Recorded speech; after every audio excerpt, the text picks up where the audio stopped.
This is a good a day as any to start the rebuilding of life.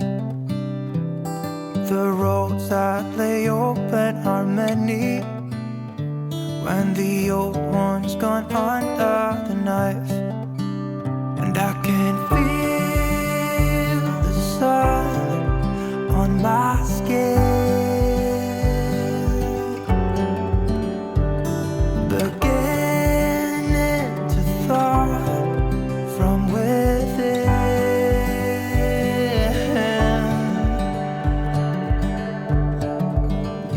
Today and not tomorrow, there's no time to borrow. Today is a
vobis, pacem meam do vobis. Ne respicias peccata nostra, sed fidem ecclesiae Tuae, eamque secundum voluntatem Tuam pacificare et ordonare venieris, qui vivis et regnas in saecula saeculorum. Amen. Pax Domini sit semper vobiscum. Et con spiritu tuo. A chi non ha più lacrime, a chi non ha voce. E penso a quante volte, dietro belle parole e solenti promesse, vengono favorite forme di sfruttamento o non si fa nulla per impedire. È un peccato grave sfruttare i più deboli, un peccato grave che corrode la fraternità e devasta la società.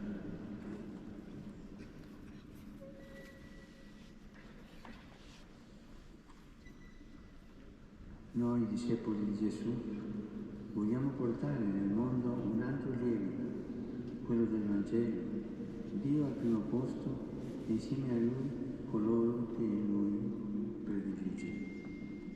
E questa, fratelli e sorelle, è la Chiesa che siamo chiamati a sognare. Chiesa serva di tutti, serva degli ultimi. Chiesa che non esige mai una pagella di buona condotta, ma accoglie, serve, ama, perdona. Una Chiesa dalle porte aperte che sia porto di misericordia. L'uomo misericordioso, disse il Crisostolo, è un porto per chi nel bisogno, è il porto che accoglie e libera dal peccato tutti i naufraghi, siano essi malfattori, buoni o siano come siano. Il porto le mette al riparo all'interno della sua insegnatura. Anche tu, quando vedi in terra un uomo che ha sofferto il naufragio della povertà, non giudicare, non chiedere condono della sua condotta. Fratelli e sorelle, per tutto questo avete fatto un insieme e continuate a fare, vi dico grazie. Grazie per il cammino fatto insieme, per l'ascolto, per il dialogo. E nel ringraziarvi vorrei fare un augurio a tutti noi, che possiamo crescere nell'adorazione di Dio e nel servizio al prossimo. Adorare e servire. Il Signore ci accompagna e avanti con gioia.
Cari fratelli e sorelle, buongiorno.